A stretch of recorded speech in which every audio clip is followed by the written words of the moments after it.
In this lesson, we're going to take a look at specific heat and how to calculate the amount of heat that it takes to change an object's temperature. So specific heat and heat capacity. Now we know from the reading that heat capacity is an object's ability to absorb energy and resist a change in temperature. So the more heat capacity something has, the more energy it can absorb without changing temperature. Specific heat is actually what relates how much heat it takes to change 1 gram of something by 1 degree Celsius. And so what we have is this equation, Q equals mass times specific heat times change in temperature, that tells us how much heat is required to change something's temperature, however much of it we have, and it depends on what it is, its specific heat, how much mass it is, and how much its temperature is going to change. This symbol right here is a delta, and delta means change in. So delta T actually means final temperature minus initial temperature. So let's look at an example problem where, say, 200 grams of water is heated from 25 degrees Celsius to 30 degrees Celsius. Okay? And what I want to do is find how much heat is required. Now, whenever we do a problem, there's a procedure I want you to follow. I want you to write down the given information and identify it with its symbol and with its unit. I want you to write the formula you're going to use, and then I want you to plug the answers or the numbers or the variables into that formula. And then when you're done with all that, you can actually solve it. You can use a calculator to do the math, and then you get me your final answer with the correct units. So if I read this problem, 200 grams of water, what I just learned is a piece of given information. So I'm going to put a title over here. I'm going to start with my given information. The mass is 200 grams. It's heated from 25 degrees Celsius. That tells me what I started at. Initial temperature equals 25 degrees Celsius to 30 degrees Celsius.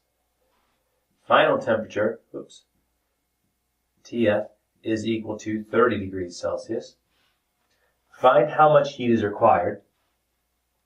Q is heat. So Q is what I want to know, so that's also over here. Now, it looks like I might not have enough information, but when I told you water, that also tells you its specific heat, because the specific heat of different substances can be looked up. And there's a table in the notes that shows all these. I happen to know that the specific heat of water is 4.18 joules per gram degree Celsius. That means it takes 4.18 joules of energy to raise 1 gram of water by 1 degree Celsius. So over here I can also write this, because I was told it was water, I do know its specific heat, joules per gram degree Celsius.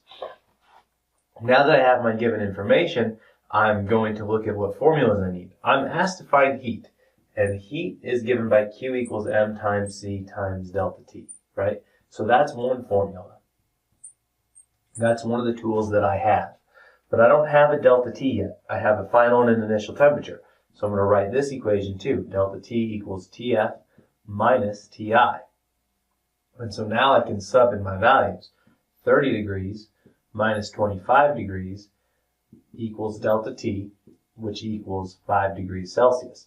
And so now I'm going to put that in my list of information. Delta T equals 5 degrees Celsius. And now I can make substitutions for this equation. I'm going to do that over here. And so I can say Q equals M, 200, times C, 4.18, times 5. Okay? And now I can do this math. And Q is equal to 4180 joules. Now, I did not carry my units through the math, but I do want to double check that my units actually made sense. And so what I'm going to do is I'm going to take 200, this is grams, times 4.18 joules per gram degree Celsius, times 5 degrees Celsius.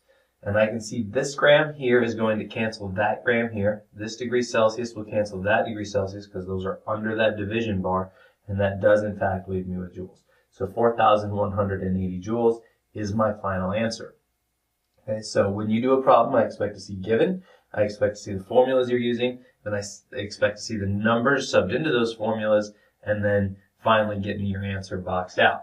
Now, you won't always be given an initial and a final temperature. Sometimes they might just say the temperature changes by 12 degrees. Well, then you don't have to do that step, right? Because you were given a delta T. And sometimes it might ask you to find how much a temperature changes if there's this much heat added. And so then you have to do the algebra and isolate delta T for this.